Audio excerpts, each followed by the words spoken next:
IJ4EU, the Investigative Journalism for Europe program, is all about supporting cross-border investigative journalism in Europe.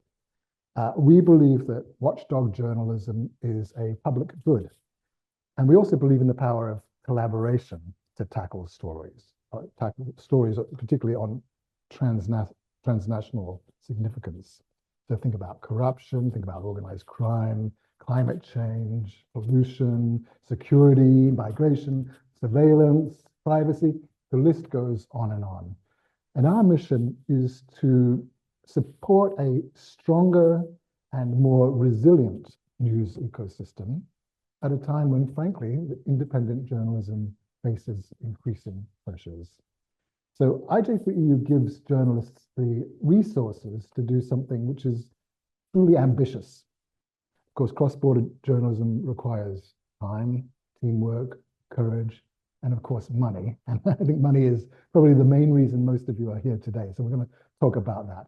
So just before I get to that, I'll just tell you that IJ4EU is now in its 6th edition. It started in 2018. It's been going in various editions since then. And up till now, we've distributed around 6 million euros in grants, along with practical, editorial, and chiefly legal support.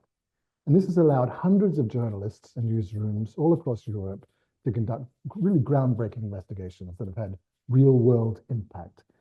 And I hope that you will now have an opportunity to get some of this funding, get some of this support, and do some really incredible work. That is our goal here. So this is, of course, the first of 2 calls for the latest edition, which has just launched. So that's 26 and 27. And during this period, we have 1.6 million euros in grants to distribute. Now, where does this money come from? Well, 90% of it comes from the European Commission, the European Commission's Creative Europe program, and the remainder comes from philanthropic co-funders, such as Friedrich Foundation, Veronica Foundation, Edesium Foundation. We also have some funding from the German state of Saxony. Now, there's a really crucial point I make whenever I talk about this kind of funding, and that's that this money, this is really important, it comes with no strings attached at all. The editorial independence is an absolutely sacred principle of IJ4EU. And we have well-established processes and systems in place to channel this public and philanthropic money into investigative journalism with zero fear of donor interference or political interference or anything like that. There's a clear firewall between the donors and the grantees, and even between the implementing partners, IPI, EJC, and so on, and the grantees.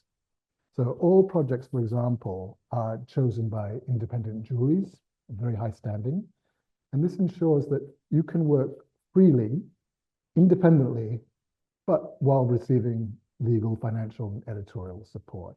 And I think this model works really well. So let me just tell you a little bit about the investigation support scheme, and I'll hand over to Zlatina. The investigation support scheme is the larger of the 2 funding schemes. And the easiest way to think about it is that it's open to teams of any kind. Okay, so it's whether it could be newsrooms, specialist investigative outlets, freelancers, a mix of those. It can be configurations of any kind whatsoever. But if your team consists mostly or primarily of freelancers, then I would probably recommend that you apply to the freelancer support scheme, because you'll face less competition there and you'll probably have a better shot at securing funding. But Zlatina can elaborate on that and correct me if I'm wrong on that front. Now, during this first call, we have, for the investigation support scheme, about 600,000 euros available. So that should allow us to fund a good number of really chunky investigations. Now, I'm going to talk about eligibility, and what I'm going to say here applies both to the investigation support scheme and the freelancer support scheme, okay? The rules are exactly the same. So, Melissa, if you wouldn't mind just bringing up that little chart we have, just so we can really spell things out here when it comes to geographical eligibility, because it looks a little bit complicated. It's actually pretty simple, but Let's just pull up a diagram. Okay, so this is the map of eligibility. So the basic thing to know about applying for an IJ4EU grant is that because it's a cross-border program, you need to have team members, and team members could be individuals, or it could be news outlets, organizations, or any combination of that. But they need to be in at least two different countries, at least two different countries. And these are the countries that we call the sort of core eligible countries. And this is set out in the rules of the European Commission funding. Basically, the core eligible countries are all countries that have signed up to the Creative Europe program, to a particular cross-border strand of the European Creative Program. Anyway, the point is you need to be based in at least two. So for example, you could have a team with one team member based in Germany, one team member based in Serbia. That would be fine. They would be eligible. You could have, and of course you have many more than that as well. What you couldn't have is one team member based in Germany and one team member based in the UK, and that's your entire team, because the UK is not on that list of countries. I mean, look, we don't have to labor this point too much. Basically, it's two countries, at least two countries. There's a list of countries, it's all on the website. It's basically all 27 EU member states, plus some other countries that are in the Creative Europe program. That would be Iceland, that would be Liechtenstein, I think, Serbia, most candidate countries, with the exception of Turkey. Georgia is in. Georgia is a candidate country, of course. Turkey is a candidate country, but it's not a member of Creative Europe, of that particular strand. So it's all those blue countries are eligible. Now, people often ask, what about beyond that? Can we have team members in the UK, in the United States, in Brazil, or wherever? And the answer is absolutely you can, as long as you first fulfill the main criteria, the core eligibility criteria. So you could have a team that consists of somebody in Spain, somebody in Georgia, and somebody in Myanmar. That would be absolutely fine. All right, you just have to have at least two of those. So I hope that makes sense. All of this stuff is available on the website as well. All right, so I think that's probably fine to take that off. Thanks very much. Now, what types of teams can apply? Well, any type at all, any configuration, as I've said. And what kinds of topics can you investigate? Well, again, anything at all. We are completely topic agnostic. So the only thing is your stories need to be of cross-border relevance, need to be in the public interest, which if they're newsworthy, they certainly will be. And of course, because it's investigative journalism, you need to be revealing something new, which I'm sure you will. Topics, as I say, anytime, we don't give special treatment to topics. This is actually part of our commitment to editorial independence. Other grant schemes, might say, okay, you've got to do environmental stories or this particular niche subject. We don't. You can investigate anything at all. And over the years, we've had a vast range of different types of stories out there, which you can see by going to the IJ4EU website and looking at the projects section. Okay. Now, for the investigation support scheme, grants range from 5,000 euros to 50,000 euros. So they're quite big grants. And please feel free to apply for, the big money, up to 50,000. If you can justify your budget and so on, then juries look very, very kindly on large budget requests. The point of this is to do ambitious stories. So really, if you've got a big story, my advice is to go for it. What kind of costs are covered? Well, the answer is just about anything at all. So this could be staff salaries, and that's even staff salaries in newsrooms. Certainly if you're a freelancer, covers your pay. The only exception is hardware. You can't use the grant to buy a new laptop or a camera or something like that. But you can pretty much use it for any other purpose that leads to the production of journalism. You can apply for full funding, absolutely fine to do that, or you can do partial funding. You might have a grant from somewhere else and you want to combine that with IJ4EU, that's fine too. And we ask you to include a budget. We do have a template for that in the application process, and you're welcome to use that. Okay, so you get the money, you do your investigation. What about the publication requirements? Well, you must publish or broadcast in the same way that you must have team members in 2 countries. You need to publish in at least 2 countries. That's the cross-border spirit of this thing. And again, those 2 countries should be from that list of eligible countries. And beyond that, of course, you can publish anywhere in the world. So we've seen stories published as far away as in Japan and all over the place. So how do you apply? Well, you click on submit application, you go to this platform, which is called Good Grants. And the reason we use Good Grants is because it's extremely secure. And I make a commitment to you all at this point, which is that none of the data you put into this platform will ever leave this platform, all right? We take security really seriously because a lot of what you're putting there might be sensitive. There might be the identities of journalists working on whatever they're working on. So there will never be PDFs printed out, given to jury members.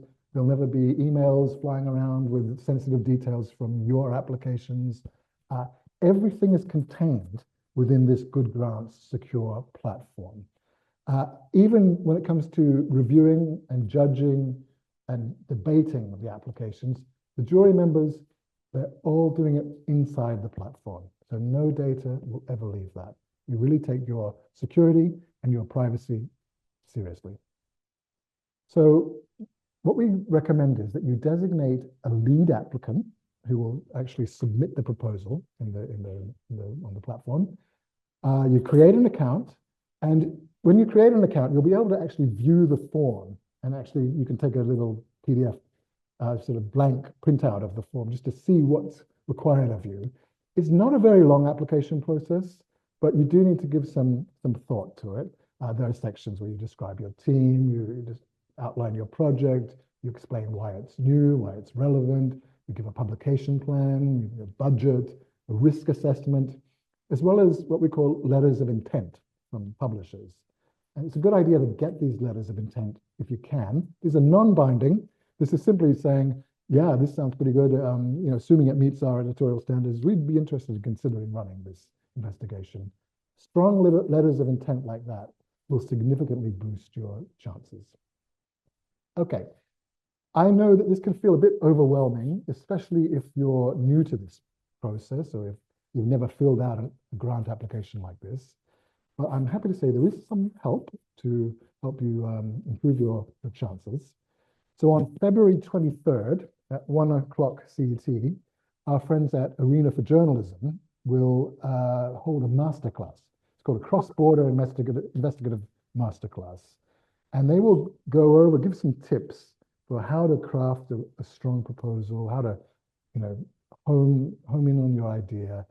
And they also offer a matchmaking service if you need to find partners in other countries. And they actually have a kind of a little database thing set up where you can click on the link, go into it, and basically say, I'm looking to find somebody in such and such a country, can you help me? And they will do their best to do some very confidential matchmaking and expose you to other journalists if you want it. This is a bit of an experimental process, but there has been some success with this so far. Okay, so a reminder, the application deadline is April 13th, just before midnight. And I should remind you, this is the first of 2 calls during the current funding cycle.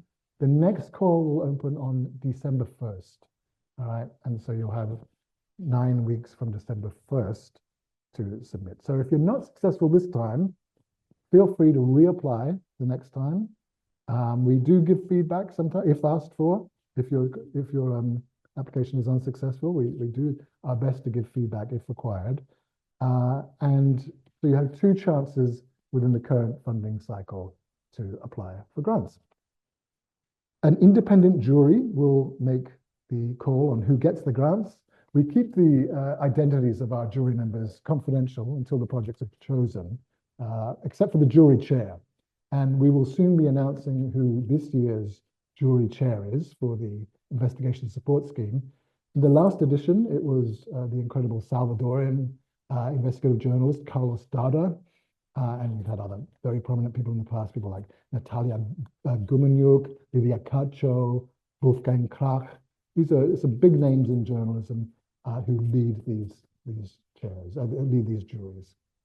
And they will assess it according to a whole lot of very transparent criteria, which we publish on the IJ4EU website. Things like cross-border relevance, the strength of your research plan, expected impact, feasibility, your team's experience, the quality of your risk assessment, and so on. The jury will meet, for the investigation support scheme, will meet in mid-May, and we'll aim to let everyone know the results shortly after that. And if you are awarded a grant, we'll then draft a grant agreement with you. We'll arrange for the funds to be dispersed in 3 installments based on a timeline we agree on together.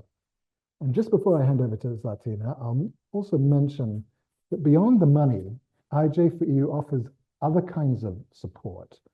So for example, investigation support scheme grantees will participate in online sessions covering legal risks and other workshops on digital security. You can attend our annual Uncovered conference, which will take place in Budapest this year in September. And if you run into any legal difficulties, we have a contingency fund for unexpected things that crop up.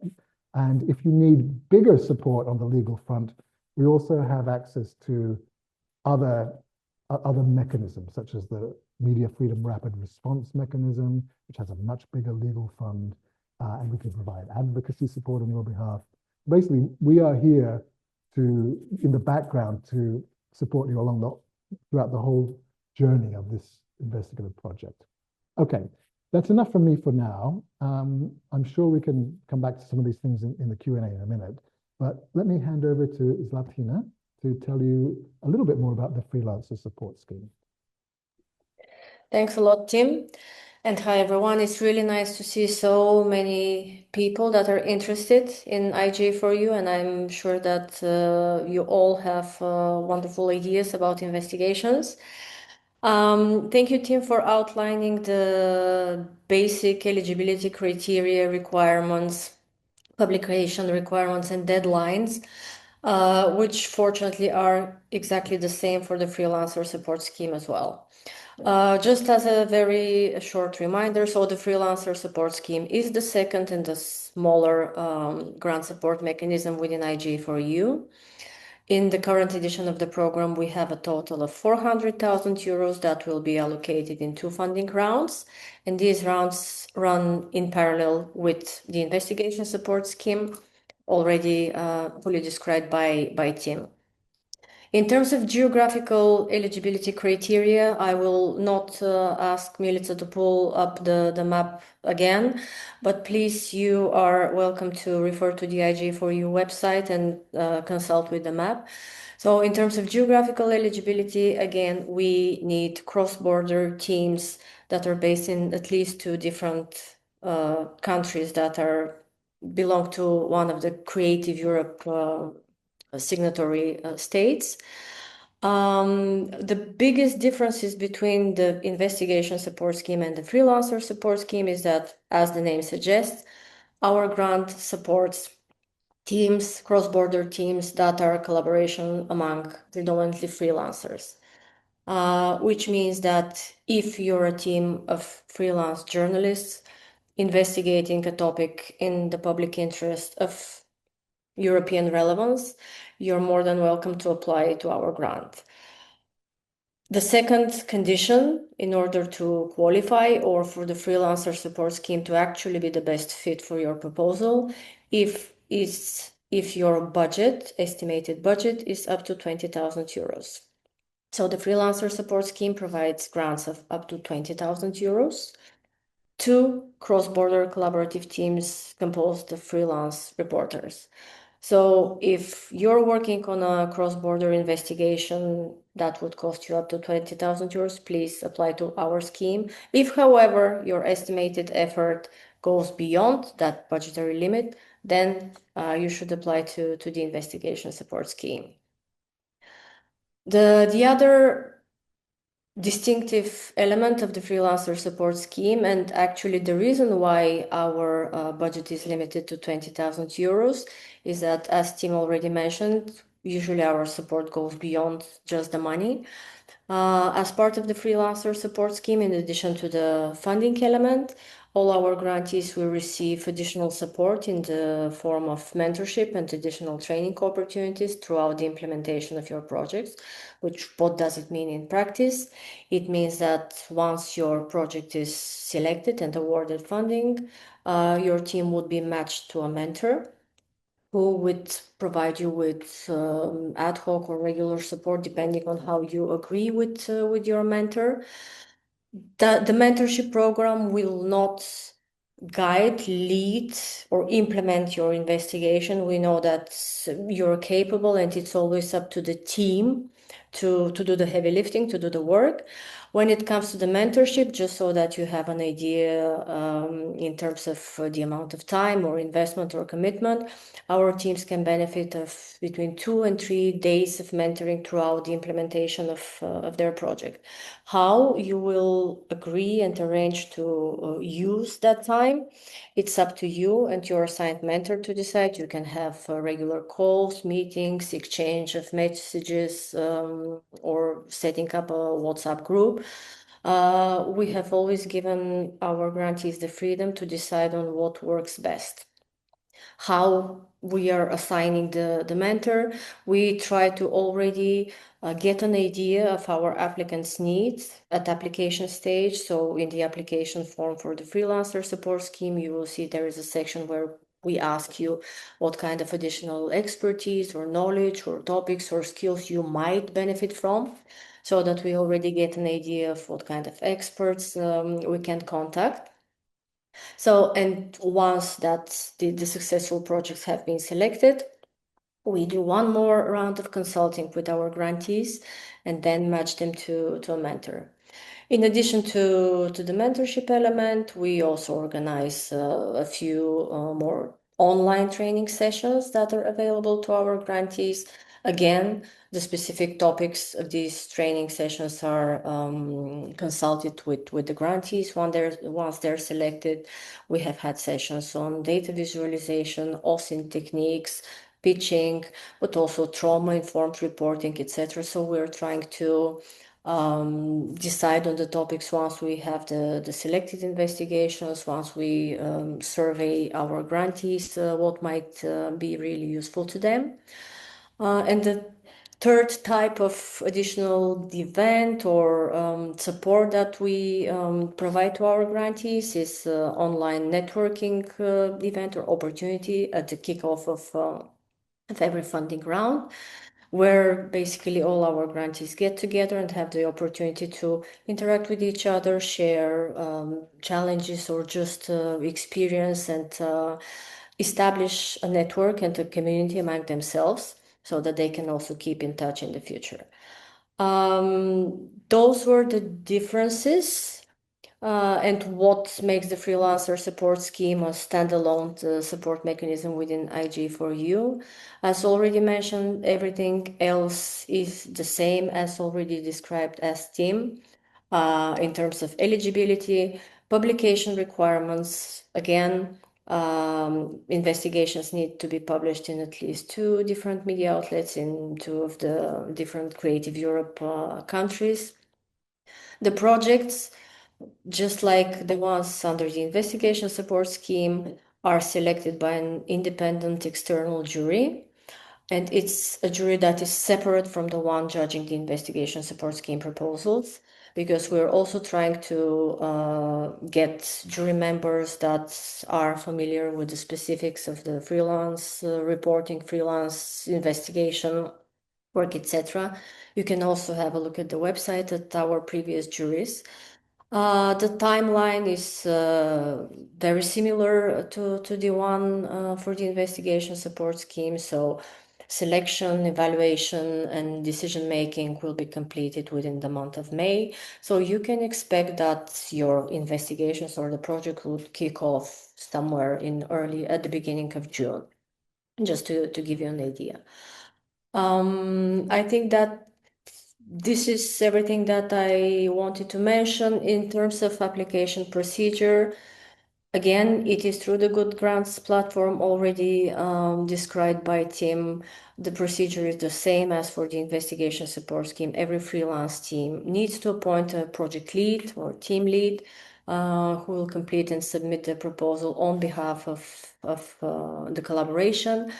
And the project lead will be our point of contact for administrative contractual purposes afterwards.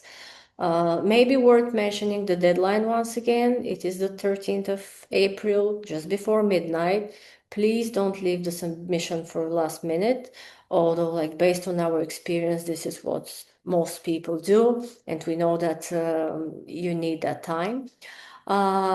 In the meantime, any questions that you may have regarding the process or the application form, although you can consult it online and save and continue whenever you like. If you have any questions, well, now is one opportunity to ask them, but also you can always reach out to us by email. The last thing that I would like to point out, because I also saw a question popping up in the chat, and this is what usually freelance journalists are particularly interested in, and the question that we receive a lot, whether they can be part of more than one applying team. Yes, this is absolutely possible. You can participate in more than application, more than one applying team. Just make sure that your time is realistically allocated and distributed among all the projects in which you participate so that everything adds up to 100% of your time. That was probably a little bit specific, but this is a question that we always receive. And for the rest, yeah, I look forward to receiving your questions, and I will keep my fingers crossed for your applications. Great, thanks, Latina. Okay, let's get to the questions now. And I see quite a few people have already typed things in here. So how do we want to do this, Milica? So do you want to read them out, or shall I? Let's start from the beginning for the early ones. Okay. There was a question about evaluation, how jury actually works and how they make a decision. I think I managed to answer that, but just simply listing the criteria. I don't know, Tim, if you want to walk through that. Yeah, I mean, it's a good question about, because I think implicit in this question, which is about how do we evaluate the distribution in the pitches? Is it about the size of audience? Is it the number of countries that it will reach? And how do you balance the proposals of large media with those of small? I think implicit in this is maybe the question, are larger media organizations at an advantage to smaller media organizations? And Militz has done a very nice job of pasting all of the things that the jury will take into account when they're evaluating. But one thing I just want to say about this is it's not always the case that bigger is better. IJ4EU is designed to cater to investigations of all kinds, that to the very, very large, the big pan-European, huge impact, massive bells and whistles, to the quite niche, even quite local, even relevant to smaller audiences. Those investigations are also important. It's not just the, only the massive ones by organizations with huge resources and so on. So I think the jury will take all of that into account. And at the end of the day, what they're looking for is a really good story. And that might be a local story, it might be a huge international story, but they will judge it primarily on the merits of the investigation itself.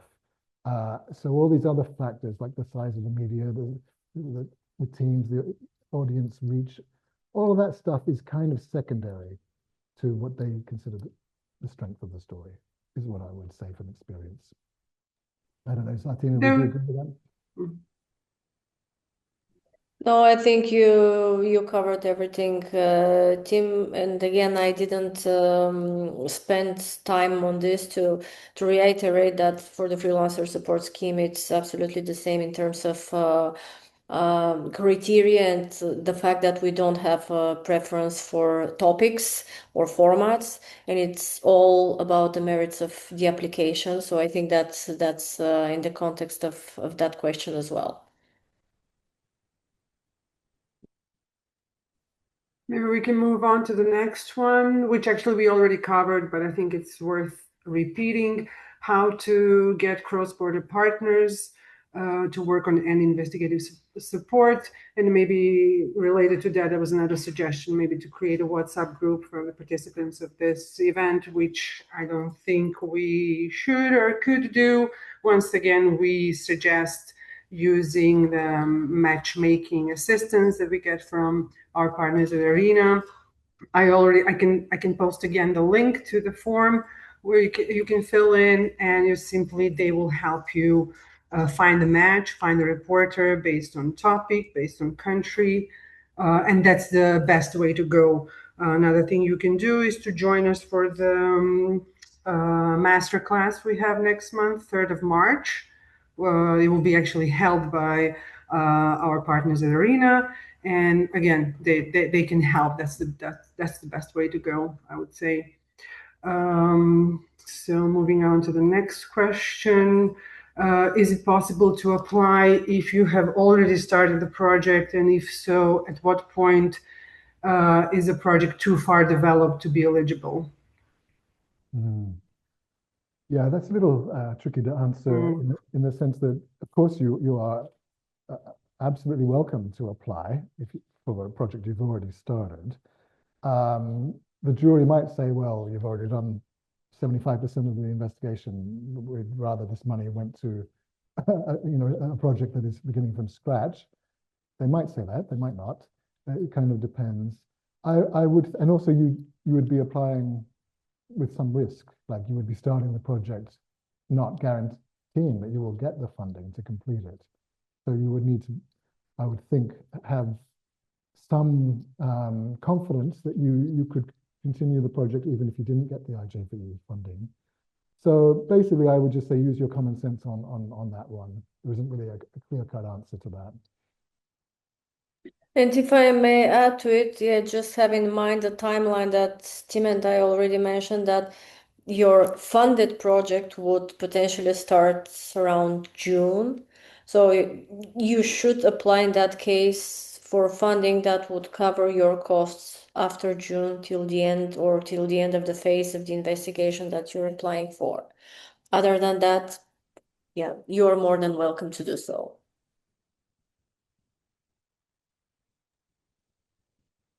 The question if we could help finding publishers.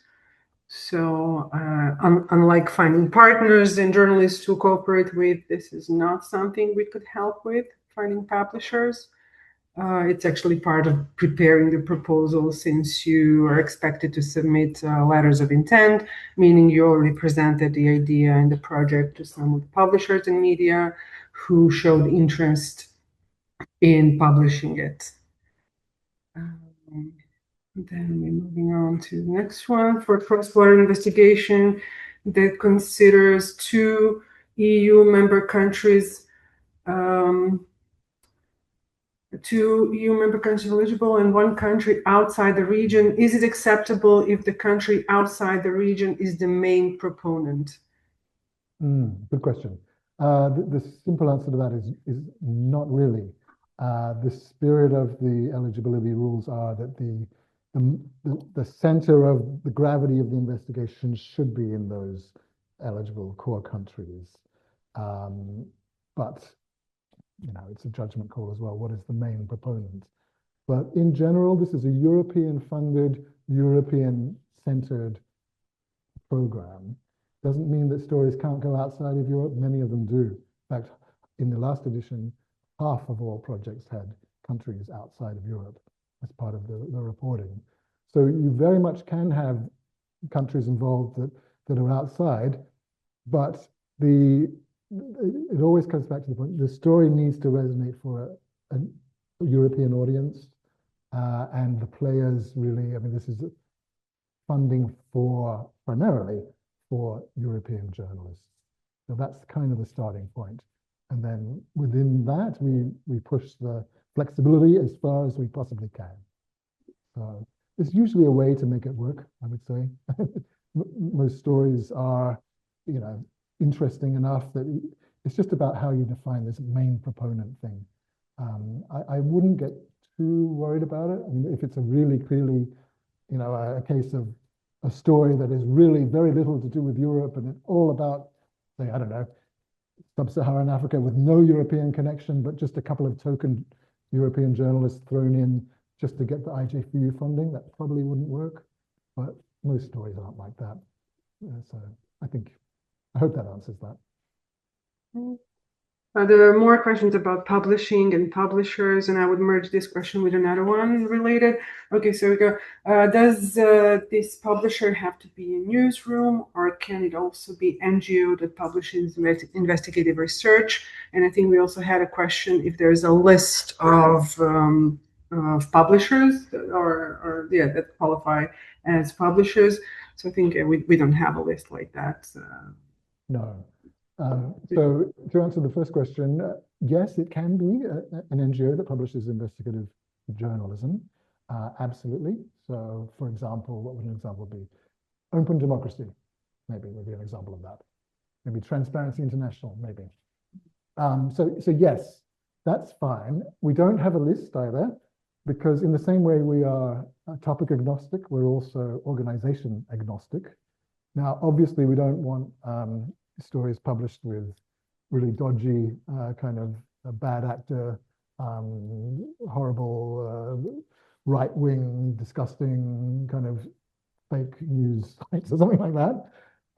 So the jury will take into account your publication plan, and if it's full of neo-Nazi websites or something, you're not going to be chosen. I'm pretty sure about that. But there is not a list, and we encourage newsrooms of all sizes. Individual podcasters will qualify, multimedia producers, all kinds of different ways of getting the story out there.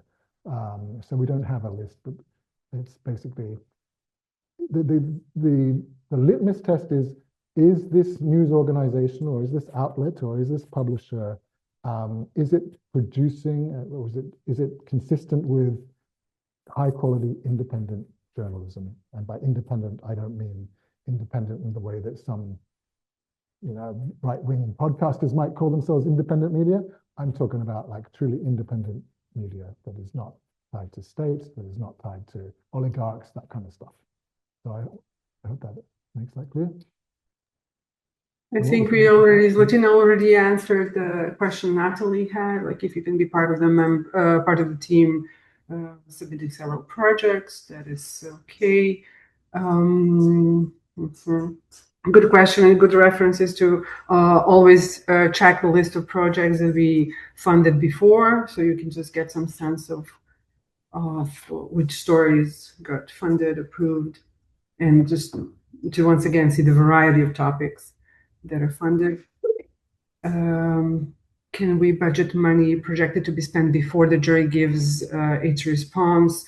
Funds could not be used retroactively. So the cost you had before you got a grant, before the moment you signed the agreement, could not be covered by the budget IJ4EU from IJ4EU fund.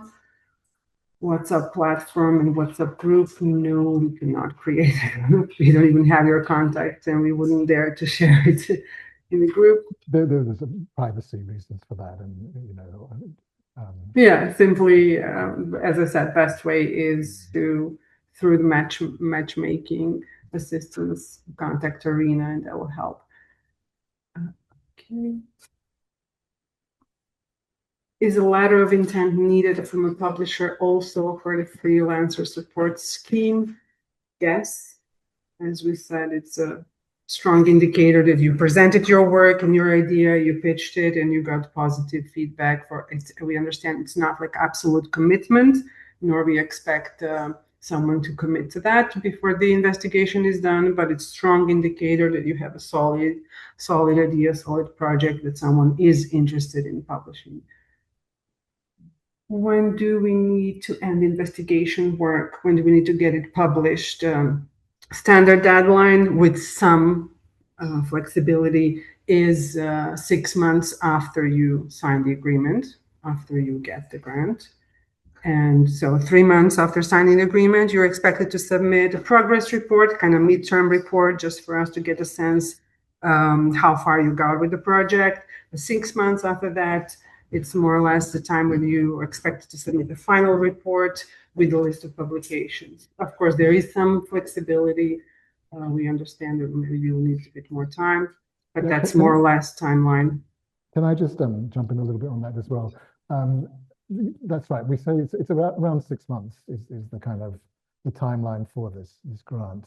But as Melissa says, there is flexibility, and we completely understand that investigative journalism is difficult, and that many things are outside of your control.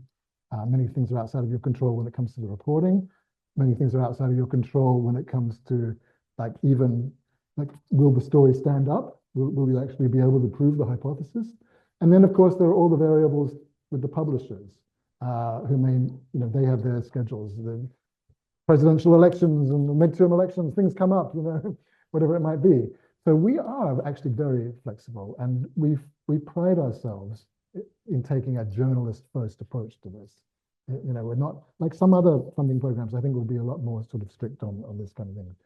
What we say to you is, please do your best to meet the deadlines, mainly for the reason that to keep this thing going, we need to show the funders some results. And if nobody publishes at all by the end of the thing, this is not going to go down very well, and we're going to struggle to have another edition by IJ4EU. So it is important that people do their very best to get things done on time. But we understand the realities, and we are not dogmatic about that. So I just want you to know that we've got your backs, and we are as flexible as we possibly can be within the constraints of what is essentially a project-based funding program. So I hope that helps to reassure you on that, because obviously it's very difficult to time things exactly with investigative journalism. Yeah, and if I may add, it's also for us very important just to stay in contact with us, to just send us a brief email, a brief update, what is going on, so that we know where you are with the project. Okay, the next one. Should the costs of the partner organization with the project be presented in a budget as a single consolidated budget line, or should their costs be broken down across individual budget lines? If they are presented as a consolidated amount, under which budget category should they be listed? It's a bit of a technical question. I'm not sure I understand. I guess should they break down the costs, or is just like an amount to be transferred to the partner in the project, as far as I understand? Would you like me to maybe explain what I meant by that? Yeah, that would be great. Thanks. Yes. Hi, sorry. So yes, the question was actually about how to budget the partner itself. For example, there is the three of us in the consortium, and if we're a lead partner on this, we can budget our own costs through the budget, entire budget. However, we have two other partners from other countries outside Serbia that we would like to budget somehow, but we are not sure how. Should we go per each line, or should we budget them as a service contract, something like that? Thank you. Okay, I think I understand. I would say you could do it either way. Basically, the jury will want to see the budget to be able to get a sense of how the money is going to be spent and by whom and where. You can arrange the budget in any way you think is sensible. And if you don't know exactly at this point how money in another country is going to be spent by another partner, that's okay. And you can adjust it as you go as well. So I would say, again, just take a common sense approach to it. It's presenting a story to the jury of this is how we would like to spend the money. So whatever works best, I would say. I hope that helps. Yeah, I think it would help to get some clarity, so it's not like a lump sum just transferred to a partner's account, just to get some sense of how it will be sent without too many details. Okay. Okay, thank you. Under the noted criteria, you mentioned expected impact. How do you quantify or rank impact? Could you provide examples of good impact that IJ4EU projects have had in the past? I think actually on our website we have a news post with examples of very impactful projects. Maybe Tim, you can do. Yeah. I'll look up for the link to share here. Well, there was one thing, and in fact, pretty soon I'd like to publish a more updated kind of impact report type thing, which gives more examples, because many investigations from the last edition had tremendous impacts, like really huge. Impact's difficult. It's really tricky because, you know, it's this kind of holy grail. Everybody wants to know what the impact of journalism is, and you can't always connect A with B in such a clear way. But in recent years, we've had some really stunning examples of where you can definitely say that because of this investigation, there was an outcome, there was a legislation was changed, a top-ranking official had to resign, or something like that.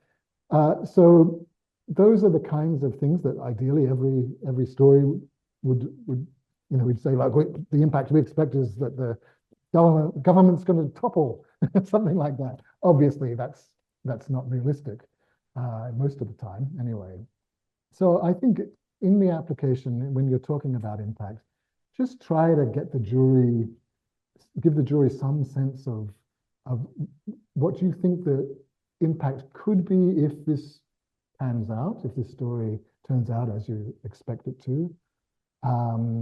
But it's really hard to know. It's really hard to be sure that you can't really promise impact often. So that's a very woolly answer to that. But we can certainly give some examples from the past. So watch the site. We'll pull together like 100 different examples of impact from the previous few years, and that might give you some sense. Or take a look at the IJ4EU Impact Award. Yeah, we have that too. Yeah. If I may add to that, maybe I hope that I will not bring more or add to potential confusion. But just as Tim said, impact is different. It's tricky because everyone loves and evaluates impact. But if you have to give a definition of it, I can't. And what we're asking our applicants and our grantees to describe how they see it. So basically what we're looking for is for the applying teams to explain for whom their story matters, how and why, and what are they striving to change. Because not every investigation will topple a government or will make it to the EU Ombudsman. There are a lot of IJ4EU projects that have achieved that level of impact. But sometimes it's not just about that. Sometimes the impact for a local community of a relatively smaller scale investigation might be tremendous. So just what we're asking you to do is to tell us why, for whom, and how it matters, so that the jury can see how you define impact and why it is important.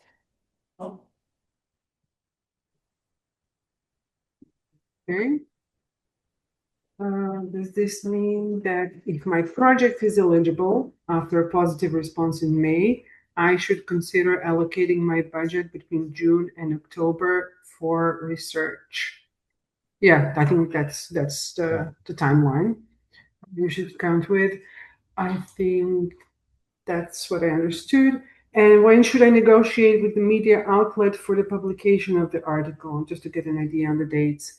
So yeah, I think that comes as part of preparation of the proposal. So before submitting a proposal, you present the idea to publishers and media in order to get a letter of intent that you are expected to submit. Again, and to get an idea of the dates, I mean, really simple way, just think, okay, ideally it will be 6 months after you start. That's around the time you want to be publishing. That's the kind of timeline. Give or take a few months, Sorry, Melissa, to interrupt. Yeah, no, I'm just thinking, because we had different examples we had big projects where several partners agreed to publish on the same day. There are different strategies to make a bigger impact or to stretch out the story in different languages and different phases. So it's up to you. If I'm the publisher, can I fill the grant form and apply on behalf of the media name, even if independent journalists will run it? Absolutely. Yes, you can. Let's just be clear about it. I mean, you can apply as an individual journalist, by which I mean like a single person, but it might be a freelancer or it might be a staff journalist who is doing the project just on their own, or you can apply as an organization and combinations of those things. So absolutely, there's no, when we talk about independent journalists needing to be involved, you can very much be part of the newsrooms, and it can be the organization getting the grant. That's fine, and applying for the grant. We're getting back to geographical eligibility. Do we need to apply with 2 journalists from different EU countries, a German and a French based in Paris, for example, or 2 journalists based in 2 different EU countries? Well, first of all, not necessarily only EU countries. Again, there are some other countries that are also eligible. But maybe important to note that we forgot to mention in the introduction is that we don't really judge on a nationality, or we have a way to find out your nationality. It's the main criteria is where you are based and where you work as a journalist. So where you're based doesn't matter. You could be Mongolian, based in Paris. You can apply, no problem.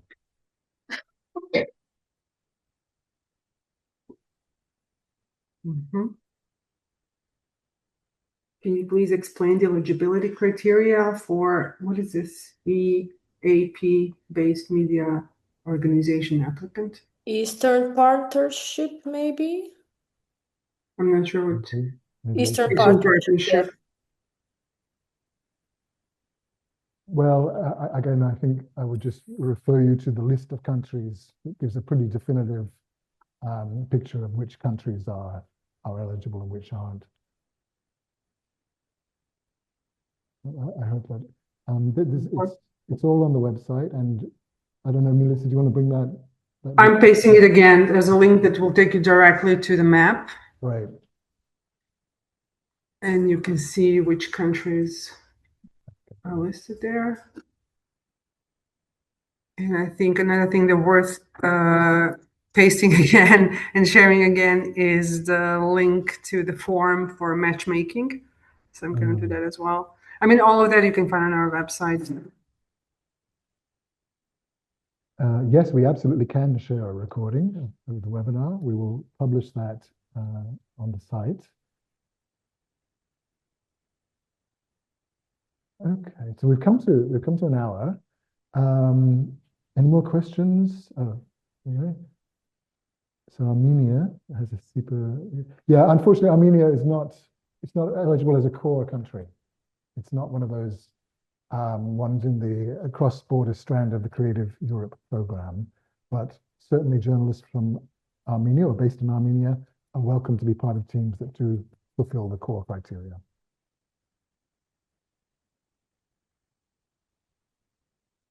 Are there any other questions? We've come to the end of the hour, just about, but feel free to, you can also turn on your mic if you want to shout any questions out.